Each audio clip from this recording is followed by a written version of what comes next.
Welcome back to the Virtual Assistant video training program, and in this video we're going to look at how or what to pay your VAs and how to pay them. We'll get the how to pay them out of the way first of all. If you're using sites like freelancer sites and forums, etc., or you're using a specific virtual assistant directory where people are actually working through a site, quite often there will be an escrow in place where you'll agree on a project, the types of money you'll pay, or if it's on a pay per hour basis, you'll agree that, and then they'll bill you and invoice you and you'll pay them through places like PayPal, etc. Try to avoid paying through things like Western Union if you can. Use like sites and use your credit card so you can always claim it back, especially if you're using sites like PayPal. It makes that easier.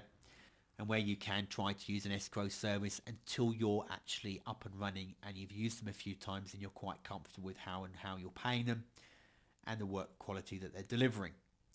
The other thing is as well, you want to be mindful of the fact that VAs work in different ways. Some work on a project basis and others work on an hourly basis or a time basis. So a project-based person, again, go to a freelance site or even the freelancers or even the virtual assistant directories, and sometimes people will bid on tasks. So they'll say to you, okay, this is the task. You'll say this is a job task I want completed every day, week, month, year, whatever, and then the person will bid on that package of work that they're going to be completing. So in effect, they know what their hourly rate is. They'll combine that, look at how long they think it's going to take them, and they'll give you a project fee based on that time that they think it's going to take. Other times they'll actually ask to pay people by the hour.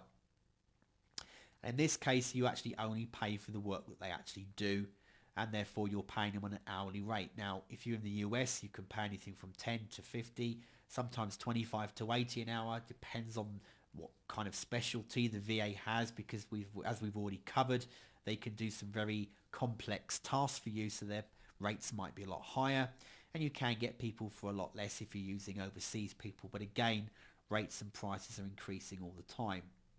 But do keep in mind, some people think that paying by the hour is better than by the project.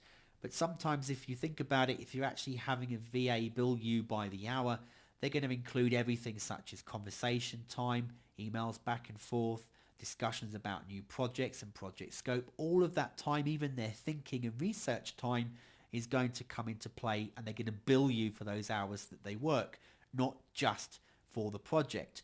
If they bid for the whole project, you might look at it to begin with and think, my goodness, that's going to cost me a lot more money. But let's say, for example, they've assumed in the project it's going to take them 5 hours to do the correspondence with you and the research, but they end up doing 10. You've now, if you were doing an hourly billing, you'd have ended up paying 5 hours more, whereas if the project was put at a specific price in the beginning, you're going to pay that rate no matter, so you actually might get them cheaper. I'm not saying that you should always do that to get and pay as little as you possibly can, because at the end of the day, try not to think about the cost implication of a VA, but more about how it's freeing you up and the benefit you're getting. Even if you paid a VA $500 a week to work for you because they were exceptionally good at what they did, and that then allowed you to bill and bring in another $1,500, $2,000 in profit per week because of the time it's freed up, would you say they're valuable? I certainly would. So then it's worth paying $500 a week. So don't get too tied up. Obviously, you've got budgets and you need to set that out in the beginning. You need to know how much you can afford, but don't let it be the only reason and the only particular point that you use when it comes to your decision-making process. Just as a quick guide, if you are recruiting someone as a virtual assistant and you're involved in internet marketing type things, then you'll get different types of skill sets. You'll get your general VAs, you'll get ones that are article and content writers, even video specialists, you'll get SEO specialists, you'll get people that are web development and maintenance, maybe even programmers, and that kind of goes on a sliding scale. So a general VA might do simple things like filtering emails for you, simple transcriptions, a little bit of research or data entry or blog management, calendar management, diary management, flight booking, social media, little bits and pieces for you, like setting them up in advance. You might send them a document once a week where you've dictated the tweets and the Facebook and the blog posts. You send it to them on a Sunday night, and throughout the course of the week, they go ahead and do this posting for you. Now, if you're going overseas and you had someone full-time, you might get a very good virtual assistant from anything between $350 to $500, $600 a month full-time. If you're in the US, you might pay 4 or 5 times that price for the same work. So it again depends on what you're looking for, but also the quality you're looking for. So if you're looking for someone more experienced and who's doing web development, maintenance and programming, you're going to pay more overseas as well anyway, whether they're local or not. So it can differ depending on what you're looking for. Obviously, if you want content writers or article writing, you want them to have expertise in doing articles, actually submitting to the directories, or maybe if you're doing that amount, lots and lots of article writing and distribution, you might have an article or content writing VA who works for you full time, and you might then have a part-time person who does nothing but directory submission for you. So that way you're breaking the task down depending on what you need.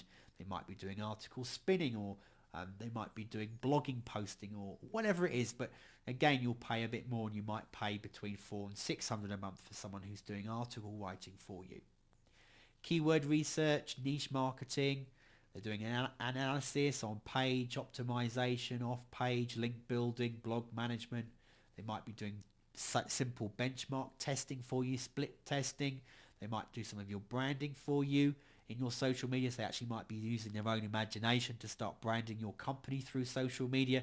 You're then going to start paying more money. You could be paying anything from $600 to $1,000 a month for someone full-time if you're employing overseas.